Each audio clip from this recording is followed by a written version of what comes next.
పిల్లల్లో cough syrup సంబంధించి ఈ మధ్య కొన్ని వార్తలు చూసినాం. దాంట్లో ఒకటి డెక్స్ట్రోమార్ఫన్ అనే మెడిసిన్ 5 సంవత్సరాల లోపల పిల్లలకు అది ఇవ్వకూడదు. దాదాపుగా క్వాలిఫైడ్ డాక్టర్ల దగ్గరికి వెళ్తే ఇట్లాంటి మందులు ఎవరు ఇయ్యరు. ఆర్ఎంపీలు అట్లాంటి వాళ్ళు అనేది ఇచ్చే అవకాశం ఉంది, అన్క్వాలిఫైడ్ వాళ్ళు. తల్లిదండ్రులు అట్లా వెళ్లకుండా మనకు గవర్నమెంట్లో కూడా పిల్లల డాక్టర్లు అవైలబుల్ ఉన్నారు. అది కాకుండా మనకు ఆర్మూర్లో అయితే 3 బస్తీ దవాఖానలు ఎంబీబీఎస్ డాక్టర్లు అవైలబుల్ ఉన్నారు, యూపీఎస్సీలో ఉన్నారు, ఏరియా హాస్పిటల్ కాకుండా.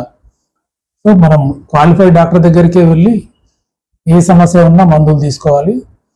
రెండవది కాంబినేషన్లో వచ్చే కాఫ్ సిరప్ కోల్డ్ రిఫ్ అని ఒకటి తమిళనాడులో తయారైంది.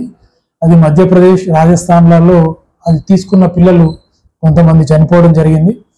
దానికి సంబంధించి మన తెలంగాణ ప్రభుత్వం కూడా ఆ కంపెనీ నుంచి మన తెలంగాణలో ఏ షాపులకు, హాస్పిటళ్లకు అది ఆ మెడిసిన్ అనేది డిస్ట్రిబ్యూట్ అయిందో వివరాలు సేకరిస్తున్నది.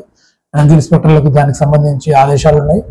మన గవర్నమెంట్ హాస్పిటల్కి అయితే అట్లాంటి మెడిసిన్లు సప్లై ఉండవు, అది ప్రైవేట్ కంపెనీది. అది కూడా మనకు ప్రభుత్వం బ్యాన్ చేసింది, వాడకూడదని. సో పిల్లలకు సంబంధించి ఎప్పుడు ఎలాంటి అనారోగ్య సమస్యలు ఉన్నా తప్పకుండా క్వాలిఫైడ్ డాక్టర్ని సంప్రదించాలి, వాళ్ళు ఇచ్చిన మందులే వాడాలి. అట్లయితేనే మన పిల్లలు క్షేమంగా ఉంటారు.